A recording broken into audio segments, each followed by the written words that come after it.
CPM থেকে যত নেতা এসছে আপনাদের দলে তারা বলে যে আমি এখনো বামপন্থী এবং মমতা বন্দ্যোপাধ্যায় সিপিএম এর থেকেও বড় বামপন্থী। গরিব মানুষের জন্য লড়াই, কৃষকের জন্য লড়াই, কৃষকের জমি রক্ষার জন্য লড়াই, ক্ষেত মজুরের অধিকার রক্ষার জন্য লড়াই, চা বাগানের শ্রমিকের জন্য লড়াই, খনি শ্রমিকের জন্য লড়াই। তাহলে মমতা বন্দ্যোপাধ্যায় তো সত্যি তথাকথিত সিপিএম এর থেকে বড় বামপন্থী। কুণাল ঘোষ একজন টাফ নেগোসিয়েটর। দল বাধ্য হয়েছে তাকে টিকিট দিতে, না দিলে দলের সর্বনাশ হয়ে যেত। যে পার্টিটা নিজের ভোট 5%-এ নামিয়ে ফেললো, তার কি আদৌ ক্ষমতা আছে যে বিজেপির মতো একটা ন্যাশনাল পার্টির কাছে ভোট ট্রান্সফার করে তাকে ক্ষমতায় নিয়ে চলে আসবো?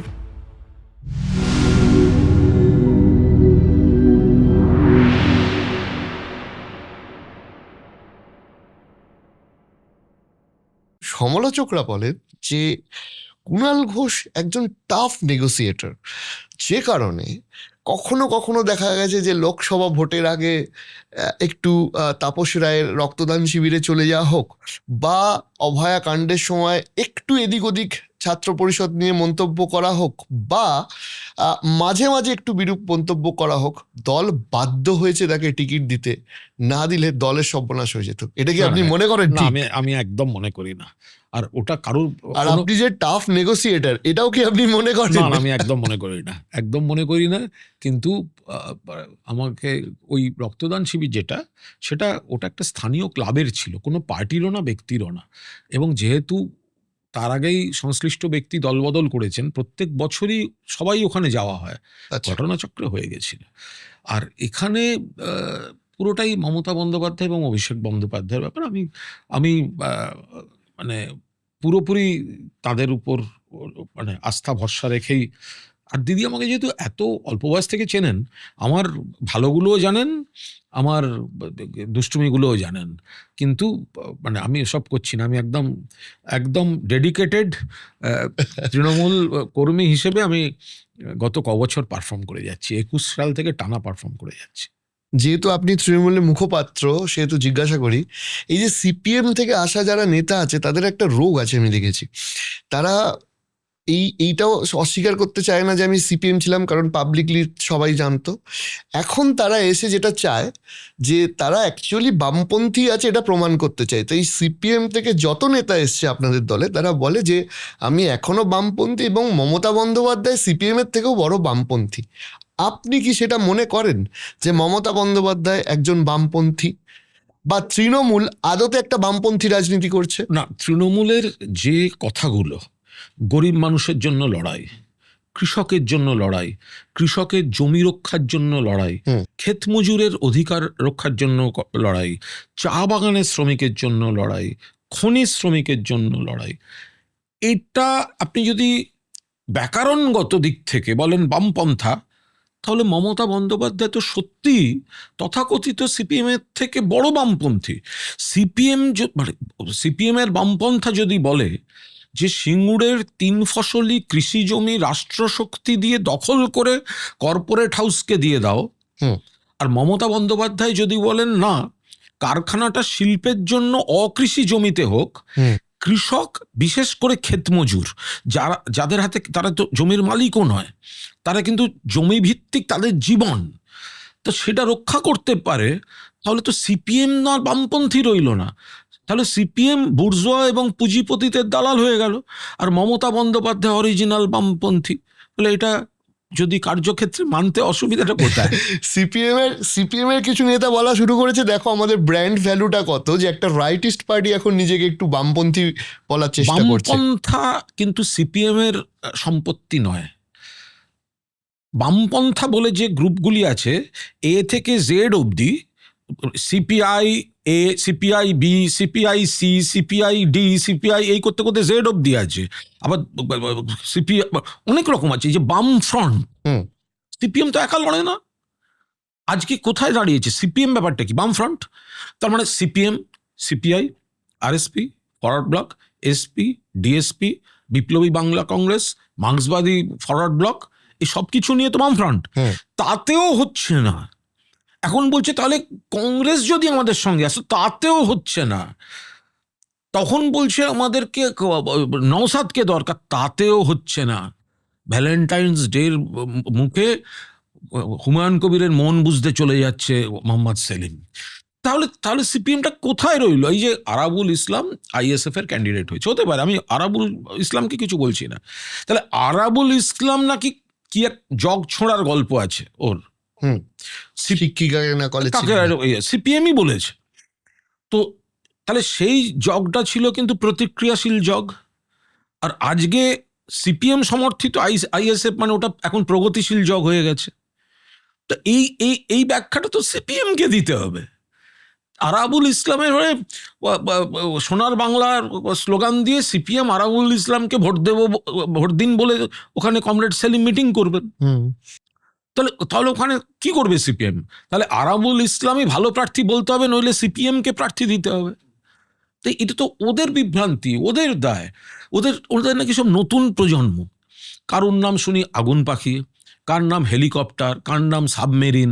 এদের একটাই কাজ হচ্ছে একটা করে কেন্দ্রে একবার দাঁড়ায়, জামানত জব্দ অথবা নোটার সঙ্গে লড়াই, পরের বার আর একটা কেন্দ্রে গিয়ে আবার নতুন করে হাত নেড়ে, এখন সোশ্যাল মিডিয়া আছে, নানা রকম বিপ্লবী ডায়লগ দিয়ে লড়ে। কিন্তু সিপিএম এর সেই ভিতটা নেই। আজকের দিনে পাড়ার মোড়ের এতগুলো দোকানে হ্যারিকেন পাওয়া যায় না। আগে 6খানা করে হ্যারিকেন ঝুলতো দোকানের সামনে, কারণ সন্ধ্যাবেলা থেকে লোডশেডিংটা হতো। এটা মানুষ তফাৎটা বুঝতে পারছেন। এবিসিডি পড়তে দেয়নি, সরকারি শিক্ষা ব্যবস্থা থেকে ইংরাজি তুলে দিয়েছিল, আর প্রাইভেট তখন ইংলিশ মিডিয়ামগুলো ভরে গেল, সিপিএম নেতা নেত্রীদের ছেলেরা ইংলিশ মিডিয়ামে পড়লো।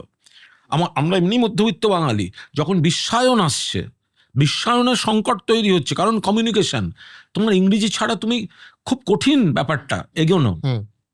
সেই সিপিএম কি করেছিল? কম্পিউটার ঢুকতে দেবো না, কারণ শ্রমিকের ক্ষতি হবে। গড়িয়াহাটের মোড়ের হংকং ব্যাংকটা ভাঙচুর করে ধর্মঘট করে রেখে দিয়েছিল। ভারতবর্ষের অন্য সব জায়গায় আইটি ডেভেলপ করে গেল, সব থেকে দেরিতে বামফ্রন্ট সরকার হাত দিয়েছে, তখন আর কিছু করার নেই। আমাদের প্রজন্মের পর প্রজন্ম সব ওখানে কাজ করতে চলে গেছে তখন। এখন আবার বড় কোম্পানিগুলোকে মমতা বন্দ্যোপাধ্যায় নিয়ে আসছেন ইত্যাদি। ফলে সিপিএম যেটা করেছে, শিল্পক্ষেত্রে অস্থিরতা, কারখানার পর কারখানা বন্ধ। ভুলে গেলেন চা বাগানে বানারহাট 14টা শ্রমিকের ডেড বডি পড়ে আছে, বরানগরে জুট মিলে ম্যানেজারকে ঘেরাও করে রেখে পিটিয়ে মেরে দিচ্ছে, রোজ ধর্মঘট, রোজ বন্ধ। ফলে সিপিএম গোটা ব্যাপারটাকে যেখানে নিয়ে গেছে, মানুষ ওদের প্রত্যাখ্যান করে দিয়েছে। ফলে এখন সিপিএম শুধুমাত্র বিজেপির বি টিমের ভূমিকা, নিজের নাক কেটে পরের যাত্রাভঙ্গ। আমরা তৃণমূলকে হারাতে পারবো না যদি আমরা বিজেপিকে, যে সিপিএমের লোকগুলো ব্রিগেডে বা শহীদ মিনারে লাল পতাকা নিয়ে যায়, ওগুলোই বাড়িতে এসে বুথে বিজেপিকে ভোট দেয়। এরা আমরা একটা সাধারণ মানুষ যারা, মানে আপনাদের যে যারা পলিটিক্যাল পার্সন, তাদের থেকে একটা অদ্ভুত ইকুয়েশনে পড়ে আছে। আমি সিরিয়াসলি বলছি। তৃণমূল বলে বিজেপি আর সিপিএম এক, বিজেপি বলে সিপিএম আর তৃণমূল এক, আবার সিপিএম বলে তৃণমূল আর বিজেপি এক। সিপিএম এ যে হাত কাটাটা বলছিলাম না, আপনি বলুন তো এক্স্যাক্ট কারা কারা এক? আপনি কি মনে এক্স্যাক্ট কারা কারা এক আপনি কি মনে করেন? কারণ এই মুহূর্তে বা আরেকটা ছোট্ট করে জিজ্ঞেস করিনি এই কারণে, যে পার্টিটা নিজের ভোট 5%-এ নামিয়ে ফেললো, তার কি আদৌ ক্ষমতা আছে যে বিজেপির মতো একটা ন্যাশনাল পার্টির কাছে ভোট ট্রান্সফার করে তাকে ক্ষমতায় নিয়ে চলে আসবো? এটা কি প্র্যাকটিক্যাল ভাবাটা? না, কিন্তু ওদের ভোটটা গেছে বলেই তো ওরা 5%-এ, এটা তো বুঝতে হবে। ধরা যাক ওরা 15%, তার 10% ভোট দিয়েছে বিজেপিকে, তারাই আবার লাল ঝান্ডা নিয়ে মিছিলে যায়। এটা আপনারা আইডেন্টিফাই করলেন কি করে? তার কারণ হচ্ছে ওদের ওই পরিমাণ ভোট কমেছে, তাই আমাদের তো ভোট কমেনি, আর ওই পরিমাণ বিজেপির বেড়েছে, তাই তো সোজা অঙ্ক। আমাদের তো ভোট কমেনি, বিজেপির কিছু ভোট বেড়েছে। কতটা বেড়েছে? এত পার্সেন্ট। সিপিএম এর কতটা কমেছে? অত পার্সেন্ট। মানে সহজ পাটিগণিত, মানে এর মধ্যে কোনো জটিলতা নেই। তার থেকেও যদি মনে হয়, তাহলে একটু অশোক ভট্টাচার্য সিপিএম নেতার বক্তৃতাটা শুনতে হবে, যে লাস্ট 3টে বছর আমরা ভোট দিয়েছি বিজেপিকে, ওটা এবার করা যাবে না। কে বলছেন? অশোক ভট্টাচার্য বলছেন। আমরা কেন হয়তো গবেষণা করতে যাবো? অঙ্কের বই খোলো, হিসেব করো, পার্সেন্টেজ করো, ক্যালকুলেটর খোলো। অশোক ভট্টাচার্য তো বলে দিচ্ছেন। এখানে আপনাকে একটা জিনিস জিজ্ঞেস করছি, যে এই যেমন ফ্যাক্টরগুলো আছে, সেরকম তো কোথাও গিয়ে একটা 15 বছরের অ্যান্টি ইনকামবেন্সি, কিছু ক্ষেত্রে দুর্নীতি, কিছু ক্ষেত্রে বিভিন্ন ধরুন এই যে বিভিন্ন আন্দোলন, এগুলোর কি প্রভাব পড়বে না বলেই আপনি মনে করেন? প্রশ্নটা খুবই প্রাসঙ্গিক হুম। এবং জরুরি। এত বড় দল, এত বড় রাজ্য, 99% কাজ ভালো, 99.5% লোক ভালো, কিন্তু সমাজের খারাপ যতটা অস্বীকার করার তো কোনো জায়গা নেই, বা কোনো, এটা বিশ্বেও হয় না, দেশেও হয় না, কোথাও হবে না। আমরা এটাকে কমাতে চেয়েছি। আজ যদি ল অ্যান্ড অর্ডার বলা হয়, সিপিএম এর জমানায় একের পর এক গণহত্যা হয়েছে, গণহত্যা প্রকাশ্যে, নেতা মন্ত্রীরা দাঁড়িয়ে, বিজন সেতুতে আনন্দমার্গী সন্ন্যাসিনীদের পর্যন্ত পিটিয়ে আগুন দিয়ে মেরেছে। ছোট আঙারিয়া থেকে নানুর, কলকাতার উপর 21শে জুলাই, কুচবিহারে ফরওয়ার্ড ব্লকের 5টা লোককে গুলি করে মেরেছে। গণধর্ষণ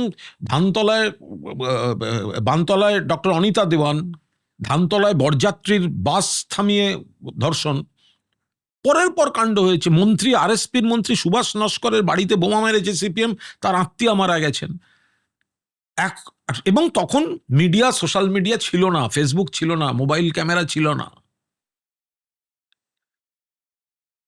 কংগ্রেসকে ভোট দেওয়ার জন্য আন্দুলে হাত কেটে নিয়েছিল। সাতগাছিয়ায় মুখে জ্যান্ত কই মাছ ঢুকিয়ে দিয়েছিল। আজকের দিনে দাঁড়িয়ে অবাস্তব স্বপ্নের মতো মনে হয়, দুঃস্বপ্নের মতো মনে হয়। ফলে তৃণমূল কংগ্রেস সেটাকে কমানোর চেষ্টা করেছে, এবং পাশাপাশি তখন খুনিরা নাম বদলে বেরিয়ে যেত। এখন আরজি করের কুৎসিততম ঘটনা ঘটলেও 24 ঘন্টার মধ্যে অ্যারেস্ট হয়। অর্থাৎ পুলিশ কতটা সংবেদনশীল, প্রশাসন কতটা সংবেদনশীল, সরকার কিভাবে রিয়্যাক্ট করছে, হুম। সেটাও কিন্তু এখানে গুরুত্বপূর্ণ, যেটা সিপিএম সময় ছিল না।